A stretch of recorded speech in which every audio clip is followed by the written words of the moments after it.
반갑습니다. 꺼졌네. 꺼졌어요.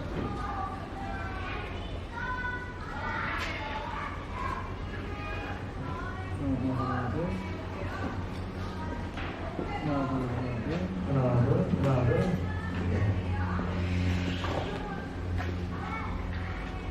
우리 교회 가고 똑같네. 반갑습니다.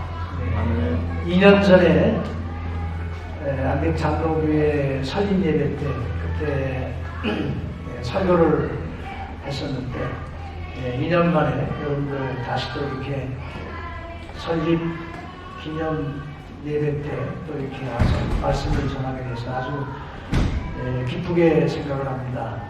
우리 브리스번에 가정교회라는 교회가 몇 개 안 되기 때문에 우리 안디옥 교회를 생각하면 진짜 형제, 물론 그리스도 안에서 누구든지 예수 믿는 사람들은 다 형제지만 남다른 어떤 형제 의식을 느끼게 됩니다. 또 우리 목사님들, 가정교회 하시는 목사님들 네 분이 한 달에 한 번씩, 요새는 이제 두 달에 한 번씩 지역 모임을 하거든요. 그래서 그때 만날 때마다, 모일 때마다 또 안디옥교회가 가정교회로 잘 이렇게 정착되어져 가는 이야기를 들으면서 하나님께 감사를 드리고 또 이 가정교회 비전을 이 브리스번 땅에 살면서 같이 품고 살아간다는 것이 저도 크게 위로가 되고 격려가 되고 또 저 자신이나 우리 교회도 우리 민 목사님이나 안디옥 우리 형제 여러분들에게 격려가 되고 위로가 되었으면 하는 그런 바람으로 생각날 때마다 기도하고 우리 모일 때마다 함께 위로하고 격려하는 이런 일들을 지속적으로 하고 있습니다. 설교를 오늘 설교를 평상시 하는 설교하고 좀 다르게 저는 강해 설교를 하는 그런 원칙을 고수하고 하나.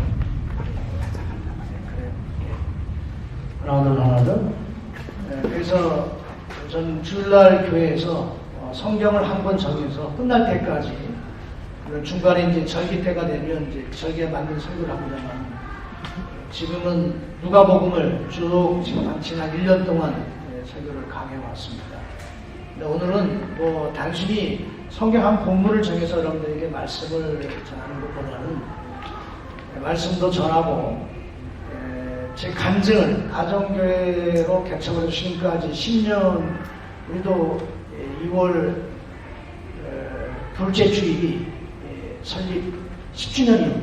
그래서 10주년에 이르기까지 어떤 어려움들이 있었는지 또 어떤 그 사역의 열매와 또 보람이 있었는지를 나누는 것이 함께 가정교회를 하는 여러분들에게 도움이 되지 않을까 이렇게 생각을 합니다. 설교를 시작하기 전에 그 조크를 하나 하겠습니다. 이 조크는 우리 가정교회 하는 목사님들에게는 옛날에 한때 널리 알려져 있는 조크여서 우리 임 목사님도 사셨는지도 잘 모르겠어요. 4.5와 5 사이에는 얼마의 차이가 있죠? 들으셨나요? 그렇습니다. 제가 지금 너무 질문이 어렵습니까? 다시 4.5와 5 사이에는 차이가 얼마가 나죠? 0.5가 차이 납니다. 4.5가 0.5 모자라는 것 때문에 5와 함께 항상 물려 사는 기죽고 또 이렇게 5가 막 얕잡아 보고 이러면서 이제 늘 물려 살다가 물려 지내다가 어느 날 4.5가 5의 집을 방문했습니다. 근데 범상치 않은 모습으로 5의 집을 방문하게 되었습니다. 먼저 발로 대문을 탁 걷어차고 들어가더니 야, 5, 너희도 나와! 이러는 거예요. 그래서 실내에 있던 5가 그 얘기를 듣고 아니 저게 돌았나, 평상시에 자기한테 꼼짝 못하고 기죽어 살던 놈이 갑자기 찾아와가지고는 막 너 일로 나와 이러니까 저기 약간 정신이 좀 돌았나, 나 손 좀 봐줘야겠다 이러고는 이제 탁 나왔어요. 문을 열고 탁 나왔는데 이 4.5가 하는 말 한마디에 5가 졸도하고 말했습니다. 뭐라고 그랬게요? 야, 나 오늘 정 뺐다! 혹시 못 듣고 계시는 분들이 계실까요? 4.5에서 정을 빼면 몇 시간, 며칠 되죠? 45가 되죠. 그러니까 5가 생각할 때 자기보다 0.5가 모자라던 놈이 갑작스럽게 자기보다 9배나 되는 그런 강력한 존재가 되었습니다. 이게 조크지만 이 조크를 왜 여러분들에게 말씀을 드리냐면 사실 우리가 45로 살아갈 수 있는 사람들인데 45로 살아갈 수 있는 존재인데 정을 빼지 못해서 항상 4.5로 살아가는 거예요. 늘 기죽고 늘 이렇게 연약한 모습으로 살아가는 우리 자신을 발견하게 됩니다. 그럼 빼야 할 점이 뭘까요? 저는 뭐 많습니다. 우리가 빼야 할 점들을 여러 가지로 얘기할 수 있겠지만 저는 한마디로 내 마음대로라고 하는 점을 가지고 있으면요, 우리는 평생 4.5의 울타리에서 벗어나지 못한 채, 그 한계를 벗어나지 못한 채 살아간다는 것입니다. 신앙적으로 우리가 가지고 있는 한계를 극복하고 마치 4.5가 45 되는 것처럼 이런 신앙적인 삶을, 이런 능력의 삶을 경험하기 원한다면 정을 빼야 되는데 그 빼야 될 점이 뭐냐? 내 마음대로라고 하는 정을 빼야 돼요. 어쨌든 오늘 말씀은 이것과 이 조크와 깊은 관련이 있다고 생각합니다. 그래서 명색이 설교이기 때문에 먼저 성경 말씀을 나누는 게 좋을 것 같아요. 그래서 저는 원래 계획은 결론의 이야기를 말씀을 드리려고 했는데 결론부터 먼저 말씀을 드리겠습니다. 여러분들에게 나눠드린 오늘 그 요약치의 마지막 결론에 보면 그 결론은 오늘 우리가 함께 나누었던 성경 말씀입니다. 마태복음 28장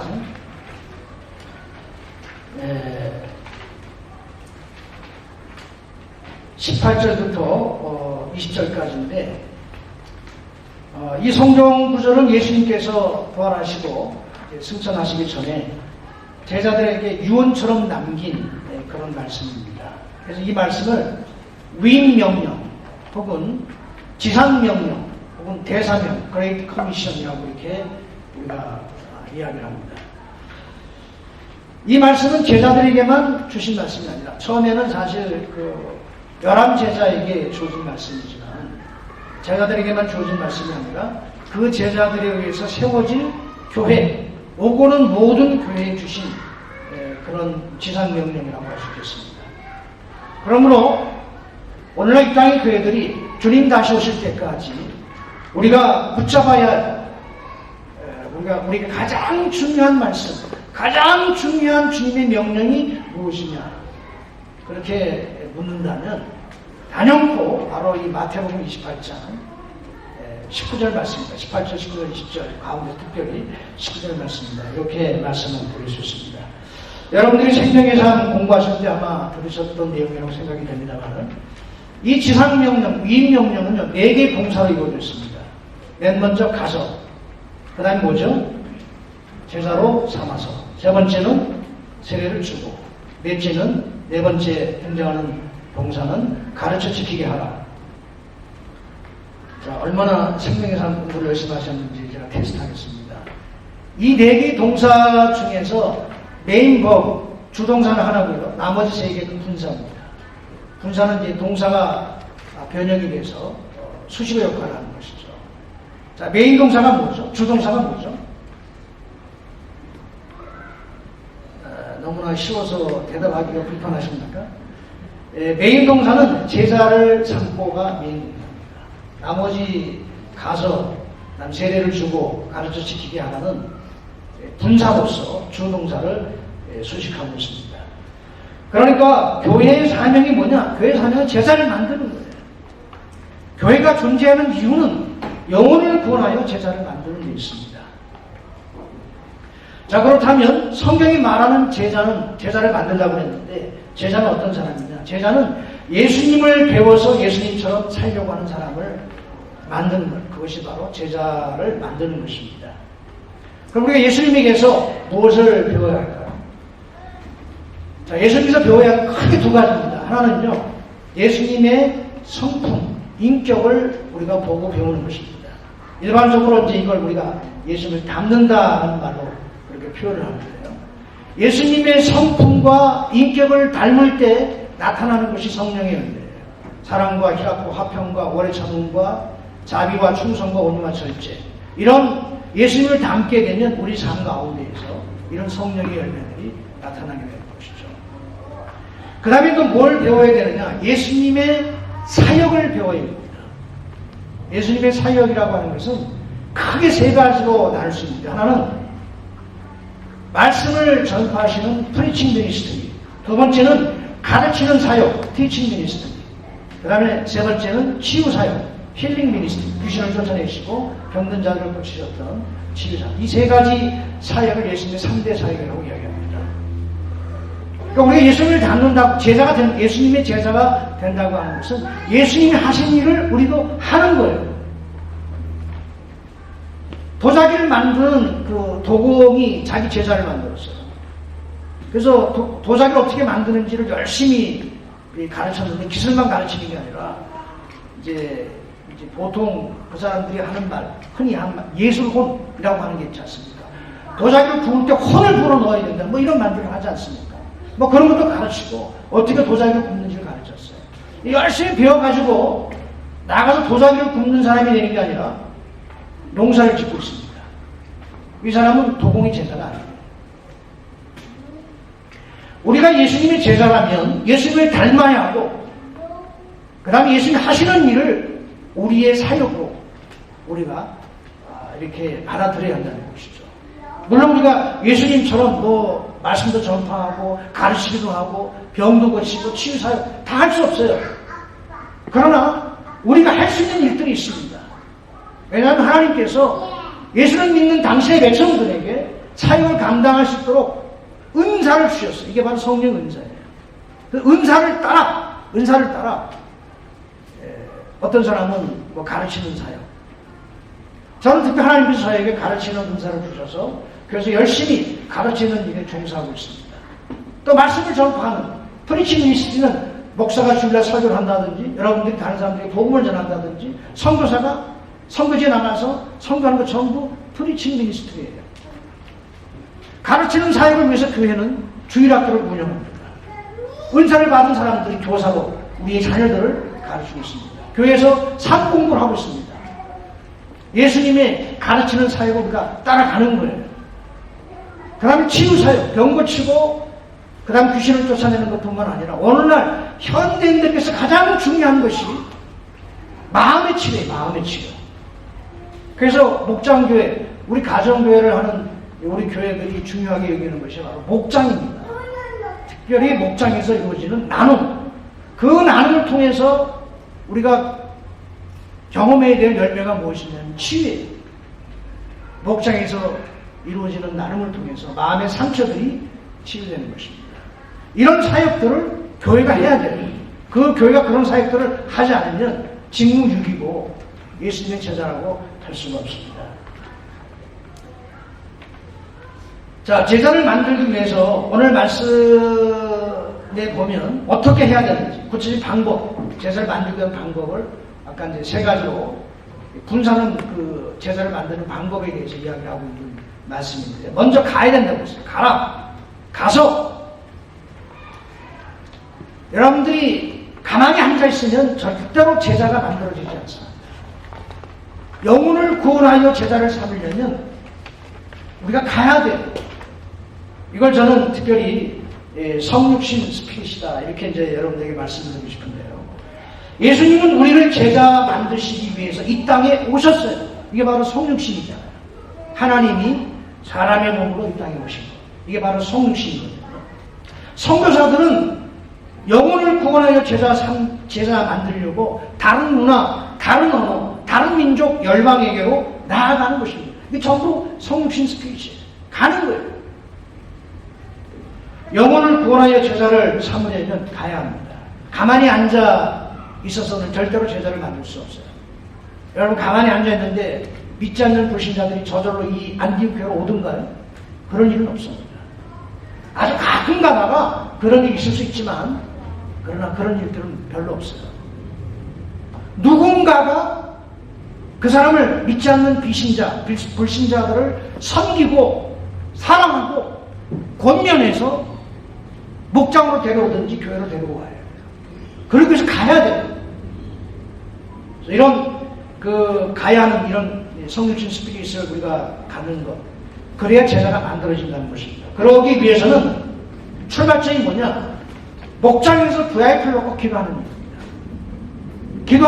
기도할 때 목장에서 VIP를 놓고, VIP라는 말 잘 아시죠?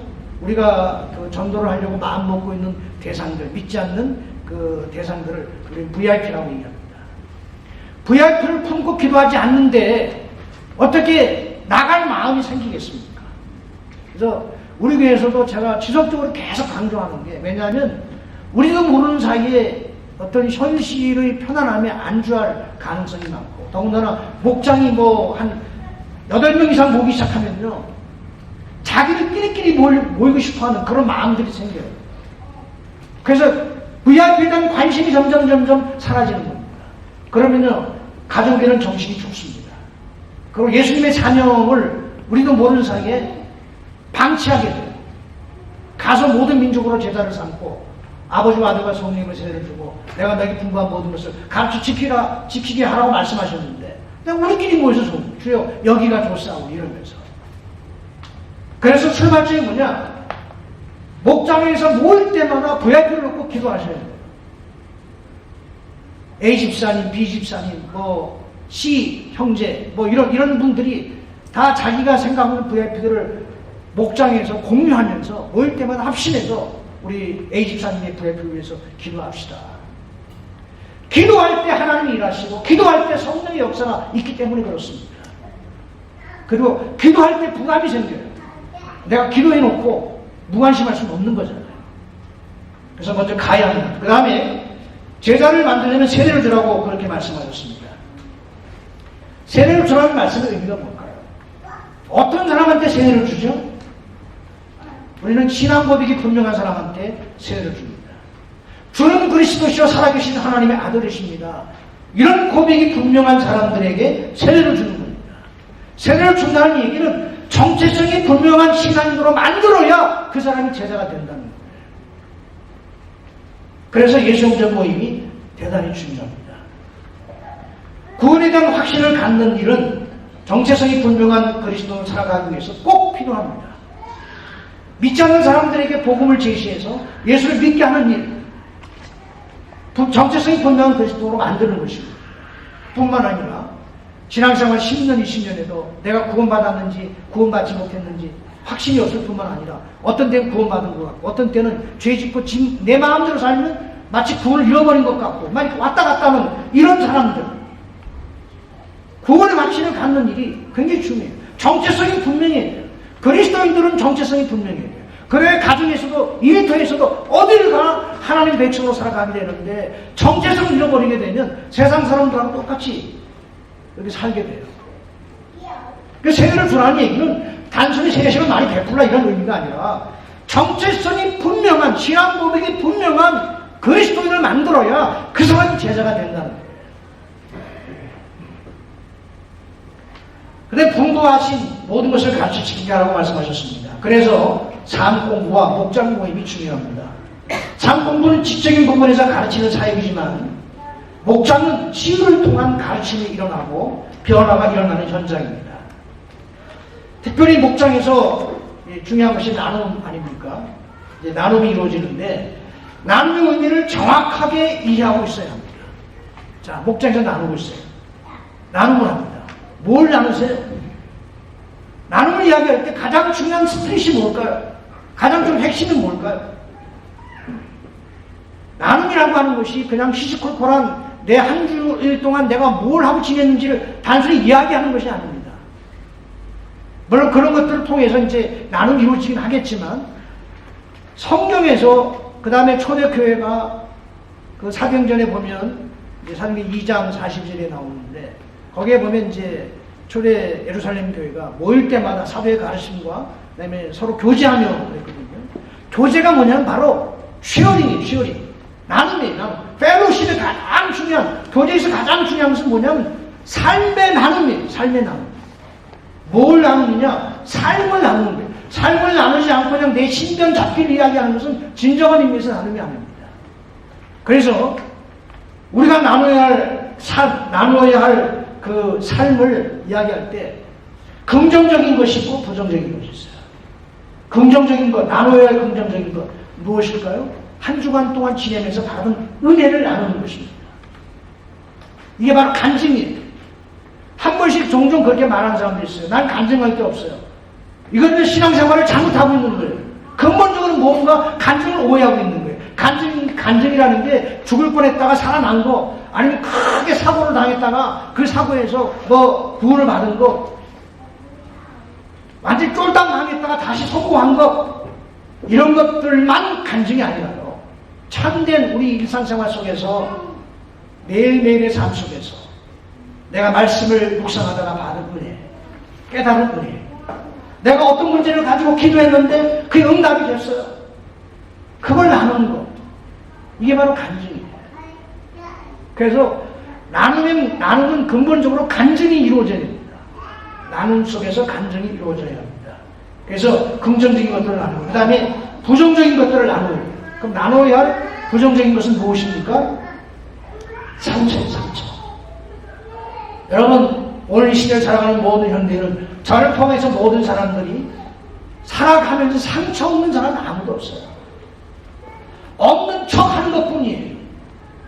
없는 척, 아닌 척 하는 것 뿐이지, 누구에게나 다 상처가 있어요. 부모에게 받은 상처, 배우자에게 받은 상처, 교회에서 교원들끼리 받은 상처, 심지어 교육자에게 받은 상처, 친구에게 받은 상처, 상처들이 굉장히 많아요. 자식에게 받은 상처.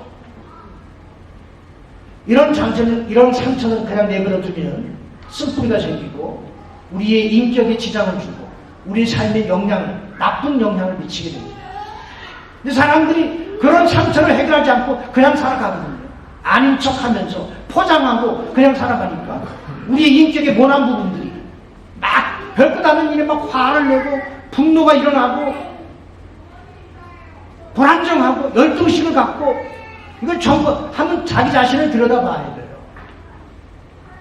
목장은요, 이런 상처를 끄집어내서 나눌 수 있는 그런 현장이어야 합니다. 그래 그곳에 치유의 역사가 일어나요. 많은 경우에 상담학에서도 그렇게 얘기를 합니다만은, 치유라고 하는 것이 어떤 특별한 처방을 받아서 치유가 일어나는 경우도 있지만, 많은 경우에 특별히 받은 상처를 끄집어내서 이야기하는 순간 그때부터 치유가 시작된다. 그렇게 얘기합니다. 더군다나 우리는 믿음을 가지고, 신앙을 가지고, 하나님의 역사하심을 기대하면서, 성령의 기름 부으심을 기대하면서 나누잖아요. 그런 나눔이 하나님이 그냥 내버려 두시겠어요? 하나님의 역사하심을 함께 하셔서 그 마음의 상처를 하나님 만져주시고 고쳐주시는 거예요. 그래서 목장에서는 이런 상처를 함께 나눌 수 있어요. 갈등 없는 사람이 어디 있어요? 비관한 이런 부부간의 갈등. 저희 부부도 결혼한 지 상당히 됐습니다만 36년 됐는데 지금도 간혹 이렇게 서로 티격태격하고, 어떤 데는 티격태격의 도를 넘어서서 마음속에 이렇게 화가 나기도 하고 그럴 때가 있어요. 그게 더 깊어지고 더 이렇게 우리의 삶에 영향을 미칠 정도로 악화가 되면 절대로 내버려두면 안 돼요. 목장에서 끄집어내서 우리 사실 어저께 부부싸움을 했는데 이런 얘기를 하는 거예요. 그러면서 치유의 역사가 일어나는 것입니다. 제가 이 부정적인 것을 함께 나누면서 들은 이야기입니다. 다른 목사님의 그 간증을 들었는데, 미국에 솔직하게 말씀드리면 미국 휴스턴에 이수건 목사님 이제 간증하는 것을 제가 들었는데, 청년 목장에서 이제 이루어진 그런 나눔이에요. 청년들만 이렇게 모여있는 싱글 목장인데, 한 자매가 무슨 나눔을 했느냐, 무슨 예를 들면 자기가 똑같은 동성에 대해서 성적 충동을 느낀다는 거예요. 그게 동성의 욕구잖아요. 다른 사람들이 그 얘기를 듣고 다 충격을 받았어요. 사실 그런 얘기 쉽게 끄집어낼 수 있는 이야기 아니거든요. 일반적인 성적 욕구를 내가 느낀다 이렇게 말하는 것도 사실 끄집어내는 것이 쉬운 일이 아닌데 동성에 대해서 성적 욕구가 한 번씩 일어난다. 전부 다 충격을 받고 아무 소리 못하고 있을 때 목자에게 하나님이 지혜를 주셨어요. 그래서 그 자매였었는데 네가 만약에 앞으로도 그런 욕구가 발동이 되면 그런 생각이 마음속에 이렇게 올라오게 되면 우리 모두 다 비상연락망을 다 만들어 놓을 테니까 누구에 제일 먼저 생각나는 사람 뭐 나도 좋고 목자도 좋고 뭐 누구든지 전화를 바로 해라. 그러면 바로 비상연락망을 돌려가지고 그 자리에서 무슨 일을 하고 있든지 그 자리에서 가능한 한 많은 시간 너를 위해서 기도하겠다. 뭐 일을 하던 도중에도 또 집에 있을 때 일지라고 뭐 어떤 상황 일지라도 너를 위해서 기도하겠다. 진짜로 이 자매가 그런 충동을 느낄 때마다 이 비상연락망 아무 생각나는 제일 먼저 생각나는 사람에게 전화를 했어요. 그때마다 비상연락망을 돌려가지고 모든 목원들이 그 사람을 위해서 그 자매를 위해서 하나님 그 욕구를 이기게 해주십시오. 간절한 마음으로 기도를 했어요. 그리고 몇 차례 계속 그런 일들이 있었어요. 하나님 놀라운 역사를 하나님께서 일으키셨습니다. 자매에게서 동성의 욕구가 사라진 거예요. 여러분, 동성애는요 성적 취향이 아니에요. 타고나는 천부적인 것이 아니에요. 죄의 결과입니다. 그 자매가 만약에 이게 그 성적 취향이라면 못 고치거든요, 사실.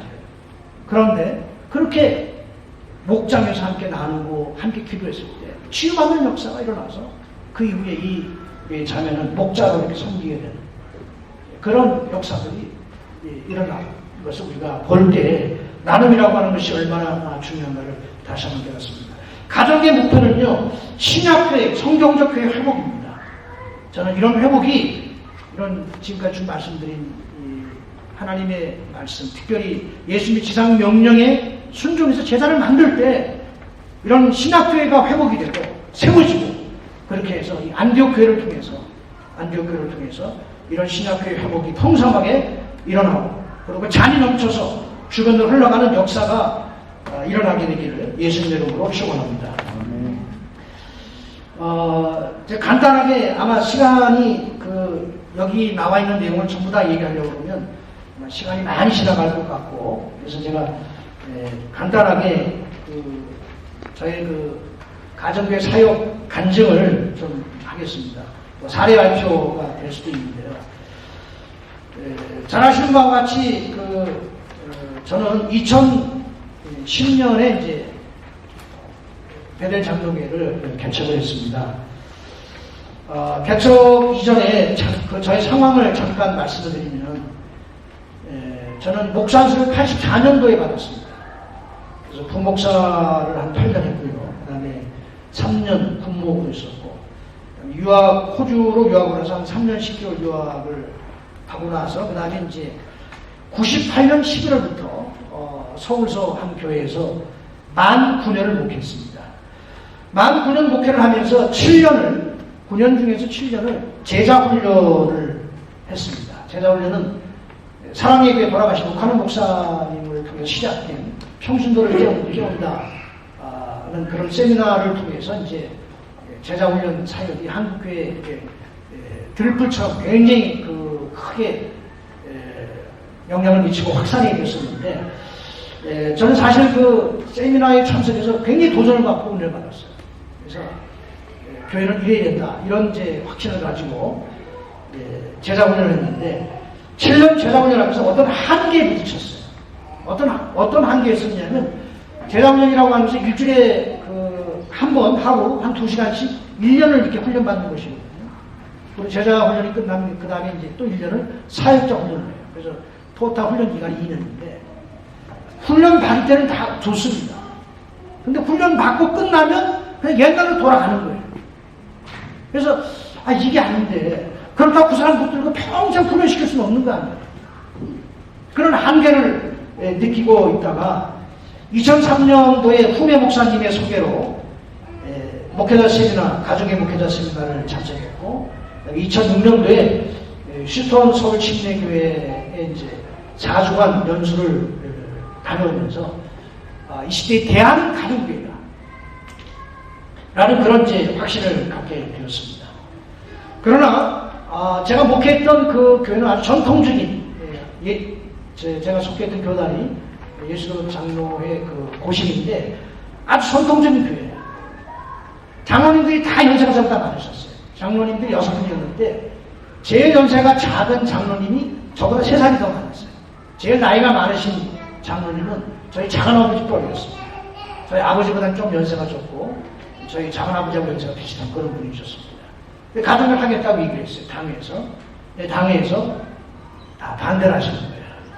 그리고 그 당시 저희 교단에서 가정교회 때문에 부정적인 어떤 기류가 좀 있었어요. 특별히 장로님들이 가족을 하면 장로의 권위가 떨어진다. 장로 역할을 제대로 못한다. 이런 그 잘못된 가짜 뉴스가 퍼지면서 가족에 대한 부정적인 그 인식이 있었는데 그 영향을 우리 장로님들이 받으셨어요. 그래서 가정교회를 반대를 하셨습니다. 그래서 그때 제 나이가 50세였는데 그래서 사역지를 옮기기로 제가 사역지를 옮기기로 결정한 결정적인 원인은 가정교회를 해야 되겠다. 앞으로 20년 목회를 해야 되는데 가정교회를 못하고 이 교회에서 20년 계속 내가 목회를 할 것인가 아니면 목회지를 옮겨서 가정교회를 할 것인가 이런 고민을 하던 차에 사역지를 옮기기로 결정을 하고 이렇게 여차저차 시장에서 호주로 청빙을 받아서 오게 되었습니다. 그러나 호주의 청빙을 받아서 왔지만 사정이 열지 않았습니다. 그래서 청빙받은 그 교회에서 2년 만에 교회를 개척할 수밖에 없었습니다. 그때가 이제 2010년 2월 14일이었습니다. 저희 집에서 교회가 개척이 됐는데 작년 교인이 51명, 청소년 이하 뻘뻘 태어나서 이제 기어댕기는 아기까지 11명, 모두 62명이 개척에 참여했습니다. 그리고 6개월 동안 최기 목사님이 쓴 책 가정교회로 세워진 평신도 목회를 가지고 일주일에 한 번씩 보내서 제가 발제를 하고 그 다음에 질의응답식으로 스타디를 했습니다. 북스타디를 하고 그리고 8월부터 2달 동안 저희 집에서 시범 목장을 2개의 목장을 운영을 했습니다. 그리고는 2010년 10월 첫째 주에 정식으로 4개의 목장으로 목장교회가 시작되었습니다. 처음에 개척할 때부터 저는 가정교회를 하겠습니다라고 얘기를 했을 때 개척에 참여한 모든 사람들이 그렇게 하라고 그렇게 하십시오 다 동의했지만 그러나 스타디를 하고 막상 가정교회가 시작이 되면서 이분들이 이제 가정교회에 대해서 반대를 하기 시작하셨습니다.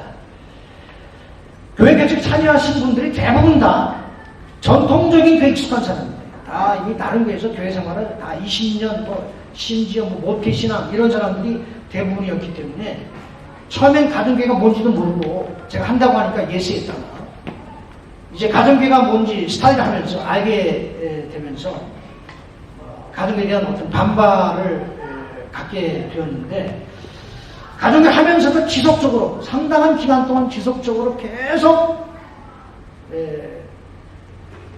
저에게 했던 그 질문이 왜 모일 때마다 밥을 먹어야 되느냐? 왜 불편하게 만드냐? 그냥 차만 한 잔씩 하고 이러면 되는데 왜 굳이 꼭 모일 때마다 밥을 먹어야 되느냐? 심지어 어떤 분은 우리가 그것입니까? 왜 남의 집에 가서 밥을 그렇게 먹어야 됩니까? 이렇게까지 말씀하시는 분들도 계셨어요. 자, 그럴 때마다 칼럼도 쓰고 설교 시간에 설교도 하고 제가 지속적으로 강조하는 것이 크리스찬들에게 있어서 식탁의 교제는 굉장히 중요합니다. 우리가 모일 때마다 어떻게 보면 성가시지만 모일 때마다 밥을 굳이 먹는 이유는 우리가 손님이 아니기 때문입니다. 우리는 가족입니다. 가족이라는 가족이란 아무리 힘들고 어려워도 때 되면 함께 모여서 밥 먹는 사람들이 가족이에요. 그래서 한자로 가족은 뭐라고 해요? 다른 말로 식구라고 해요. 식구, 패밀리. 식구라는 말이 무슨 뜻입니까? 밥을 같이 먹는 사람들이에요. 각자 자기 잡도 다르고 또 뭐 자기 역할이 다 다르지만 엄마, 아버지, 그 다음에 뭐 자녀들 뭐 다 직장 생활하고 학교 다니고 다 역할이 다르지만 때되면 다 함께 모여서 같이 밥을 먹으면서 오늘 한 주 어떻게 지냈냐 물어보기도 하고 뭐 힘들었던 이야기 털어놓기도 하고 가족이기 때문에 같이 밥을 먹는 거예요. 밥을 같이 먹을 때 가족 의식이 생깁니다. 밥 먹지 않고 맨날 뭐 차만 마시는데 절대로 가족 의식 생기지 않습니다. 제가 목회 30년 경험이에요. 전통적인 교회 할 때는 밥 안 먹었습니다. 그냥 차 마시고 아니면 다가 내놓고 이렇게 했지. 구역 모임 하면서 밥 먹는 구역 모임 없거든요. 근데 가족 의식이 생기질 않아요. 목장교회 하면서 가족 의식이 생기지 않으면 그 뭔가 문제가 있는 거예요. 다시 한번 점검하셔야 돼요. 왜 그럴까? 우리 목장 식구들 생각할 때 보면서 이 사람들은 내 가족이야. 이런 마음이 아직 안 드십니까? 그렇다면 다시 한번 근본적으로 우리 목장 모임이 어떻게 지금 되고 있는지를 점검하실 필요가 있어요. 그 중에서 특히 밥을 안 먹고 있다면 다시 밥을 잡수시기 바랍니다. 밥을 먹는 게 그렇게 중요해요. 그 다음에 또 하나는요, 성님인데요. 신앙생활을 오래 하면서도 신앙이 자라지 않는 여러 가지 이유들이 있는데요. 그 중에 가장 중요한 게 뭐냐? 섬김이 없어요. 섬김 없이, 모태신앙으로 섬김 없이 10년, 20년, 30년, 나는 남한테 주는 것도 싫고 받는 것도 싫다. 이러면서 그냥 그저 교회만 왔다 갔다 하면서 이렇게 신앙생활하는 사람 잘하지 않습니다. 물론 성장하지 않는 여러 가지 이유가 말씀 묵상을 안 한다든지 기도를 안 한다든지 예배를 소홀히 한다든지 여러 가지 이유가 있지만 그러나 그 중에 가장 중요한 게 뭐냐? 저는 그걸 항상 이야기합니다. 섬김이 없는 신앙생활은 모태신앙이 아니라 모태신앙 하나님이라도 안 된다. 자기밖에 모르고 자기만 생각하고 남한테 줄 줄도 모르고 섬길 줄도 모르고 그냥 왔다 갔다 하고 나하고 내 식구 챙기는 게 전부야. 평생 그러고 살아. 그 신앙이 잘하지 않습니다. 섬겨야 돼요. 예수님이 이 땅에 오셔서 우리를 구원하시지 않습니까? 예수님이 우리를 구원하신 구원 사역의 핵심 아이들 두 개. 하나는 섬김입니다. 예수님 뭐라고 말씀하셨어요? 인자에 온 것은 섬김을 받으려 함이 아니라 섬기려 하고 도리어 자기 목숨을 많은 사람들에게 주려 함이니라. 대성물로 주려 함이니라. 그렇게 말씀하셨거든요. 예수님은 섬김을 통해서 구속사역을 이루신 분이세요. 십자가는 섬김입니다. 그러므로 내 신앙생활에 여러분 매주 반복이라는 것도 아니에요. 우리 목장 하게 되면 여기 목장 돌아가면서 하는지 아니 목자가 계속 자기 집에서 모이는지 잘 모르겠습니다. 이제는 옛날에는 목자가 자기 집에서 계속 모이고 먹이고 했습니다. 요새는 이제 원칙이 달라졌어요. 돌아가면서 하는 겁니다. 저는 이게 맞다고 생각해요. 왜? 한 번씩, 한 달에 한 번 정도 자기 목장 식구들을 자기 집으로 오픈해서 초대해가지고 밥 한 번 먹이는 그런 섬김이 없는 그런 신앙생활. 거기에 무슨 역사가 있고 거기에 무슨 열매가 있을 수 있겠어요. 그래서 저는 목장에 밥 먹는 거 근데 섬김이 출발이에요. 섬김을 훈련하는 거예요. 이거 못하면 다른 섬김 못해요. 이런 가장 기본적인 섬김이 안 되는데 다른 데서 어떤 섬김을 기대할 수 있겠어요. 그래서 저는 계속 강조하는 것이 밥 먹어라. 밥 먹어야 된다. 밥 먹어야 산다. 밥 먹어야 산다는 말이 밥이 들어가서 영양을 공급해서 내가 활력을 얻고 에너지를 얻어서 산다. 그런 의미가 아니라 가정교회가 살려면 밥 먹어야 돼요. 그래서 계속 강조했어요. 몇 년 동안은 밥을 먹지 않는 그런 목장도 있었습니다. 그냥 내버려두지만 계속 저는 설교를 통해서 목회 칼럼을 통해서 계속 강조하는 것이 밥 먹어야 산다. 목장이 살려면 밥 먹어야 된다. 그런 얘기를 계속 했었고요. 그 다음에 또 왜 매주 모이느냐 이런 질문도 있었습니다. 여러분 목장은 교회예요. 교회. 목장은 하나의 목장과 구역의 결정적으로 다른 점은요. 구역은